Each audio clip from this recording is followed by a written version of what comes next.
రాష్ట్రపతి ద్రౌపది ముర్ము ఈ రోజు న్యూఢిల్లీలోని విజ్ఞాన భవన్లో జాతీయ పంచాయతీ అవార్డులు ప్రదానం చేయనున్నారు. ఈ సంవత్సరం వివిధ కేటగిరీల కింద మొత్తం 45 మంది అవార్డు గ్రహీతలను ఎంపిక చేశారు. ఈ వేడుకలో అవార్డు గెలుచుకున్న పంచాయతీల వినూత్న ప్రభావవంతమైన పద్ధతులపై ఒక బుక్లెట్ ను పంచాయతీరాజ్ మంత్రి ఆవిష్కరిస్తారు.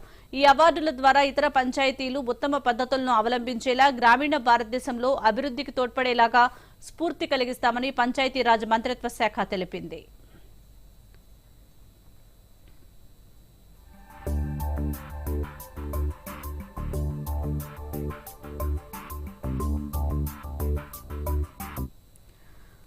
మహిళలు తలుచుకుంటే సాధించనిది ఏమీ లేదని ఆ గ్రామ ప్రజలు మరోసారి నిరూపించారు. ఆర్థిక, సామాజిక, రాజకీయ, విద్యారంగాల్లో రాణిస్తూ అందరికీ ఆదర్శంగా నిలుస్తున్నారు. వారి స్ఫూర్తిని గుర్తించిన కేంద్ర ప్రభుత్వం ఆ గ్రామాన్ని జాతీయ స్థాయిలో అత్యుత్తమ అవార్డుకు ఎంపిక చేసింది. రాష్ట్రపతి చేతుల మీదుగా ఆ అవార్డును ఆ గ్రామం అందుకోనుంది.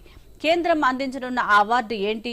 జాతీయ స్థాయిలో గుర్తింపు పొందిన పెద్దపల్లి జిల్లాలోని చిల్లపల్లి గ్రామం గురించి మరిన్ని వివరాలు చూద్దాం. కేంద్ర రాష్ట్ర ప్రభుత్వాలు మహిళల సాధికారతకు ఎన్నో పథకాలు ప్రవేశపెట్టాయి.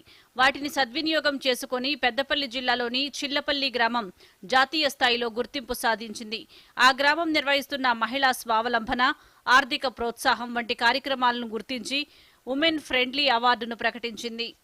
చిల్లపల్లి గ్రామంలో 1280 మంది జనాభా ఉండగా అందులో మహిళలు 643 మంది ఉన్నారు.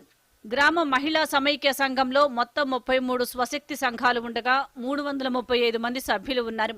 చిల్లపల్లి గ్రామ పంచాయతీగా ఏర్పడిన మొదట్లో పంచాయతీ సెక్రటరీగా మహిళా అధికారి పనిచేశారు. ఆమె ప్రత్యేక శ్రద్ధ వహించి మహిళలను ఒక్కతాటిపై తీసుకువచ్చారు. మహిళా పంచాయతీ సెక్రటరీ ప్రోత్సాహంతో మహిళా స్వయం సహాయక సంఘాలు ఏర్పడ్డాయి. ఆ తర్వాత సంఘాల ద్వారా రుణాలు తీసుకున్నారు. దాంతో ఆర్థిక స్వావలంబన సాధించారు. ఈ క్రమంలో కేంద్ర ప్రభుత్వం ప్రతి ఏటా అందించే జాతీయ పంచాయతీ అవార్డుల్లో ఉమెన్ ఫ్రెండ్లీ పంచాయతీ విభాగంలో రాష్ట్రం నుంచి చిల్లపల్లి గ్రామాన్ని ఎంపిక చేసింది. కేంద్ర ప్రభుత్వం మనకు ఈ ఉమెన్స్ ఫ్రెండ్లీ అవార్డు వచ్చింది. మహిళలు అందరూ సక్రమంగా పనిచేయడం వలన ఈ అవార్డు వచ్చింది. 80% ఎక్కువ ఉపాధి హామీలో 80% ఎక్కువ మహిళలు ఉండడానికే మేము ప్రయత్నించినాము. ఎక్కువ శాతం మహిళలే పనికి వెళ్తారు. రెవెన్యూ ప్లాంటేషను, నర్సరీలో కూడా అన్ని చెట్లను పెంపొందించి మన రోడ్ల ప్రక్క ఇరుపైన చెట్లు పెడతాం. అంతేకాదు గ్రామంలో ప్రభుత్వ కార్యక్రమాలకు సంబంధించి పంచాయతీ అధికారులతో కలిసి మహిళలు క్రమం తప్పకుండా సమీక్ష నిర్వహిస్తున్నారు. ప్రభుత్వం ద్వారా ఏర్పాటు చేసే సమావేశాల్లో విధిగా పాల్గొంటూ సూచనలు, సలహాలు తీసుకుంటూ సమిష్టిగా పనిచేస్తున్నారు. ధాన్యం కొనుగోలు కేంద్రం, కిరాణం, కుట్టు machine, beauty parlour, chicken centre, medical shop వంటి వ్యాపారాల్లో మహిళలు రాణిస్తూ ఆర్థికంగా ఎదుగుతున్నారు. మహిళా సంఘాలలో డబ్బును పొదుపు చేసుకుంటూ తమ అవసరాల నిమిత్తం రుణం తీసుకుని వ్యాపారం నిర్వహిస్తున్నారు. గ్రూప్లో లోన్ ₹1,00,000 తీసుకున్నాము. షాప్ పెట్టుకున్నాము. పార్లర్ అండ్ టైలరింగ్ షాప్ పెట్టుకున్నాము. మంచిగా రన్ అవుతుంది. పార్లర్ వచ్చేసి అంటే bridal makeup, eyebrows, hair cuts, facials అన్నీ చేస్తున్నాను. మళ్ళీ టైలరింగ్లో కూడా బ్లౌజులు కుట్టేస్తా, అంటే ఏ డిజైన్ అయినా కుడుతున్నాం. ఈ గ్రామంలో 33 స్వశక్తి సంఘాలు ఇప్పటి వరకు 3.35 కోట్ల బ్యాంకు రుణాలు తీసుకుని వివిధ వ్యాపారాలు నిర్వహిస్తున్నట్లు అధికారులు తెలిపారు. అంతేకాకుండా మహిళా సంఘాలన్నీ ఒకే సంఘంగా ఏర్పడి అమ్మ ఆదర్శ పాఠశాలల మరమ్మతులను చేపట్టారు.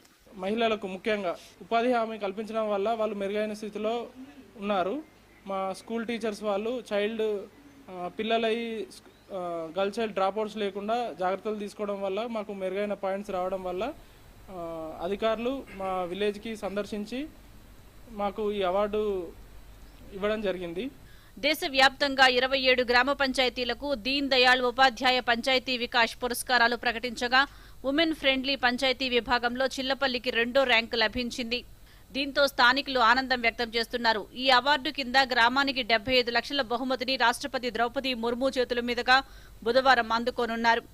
Bureau report, Doordarshan news.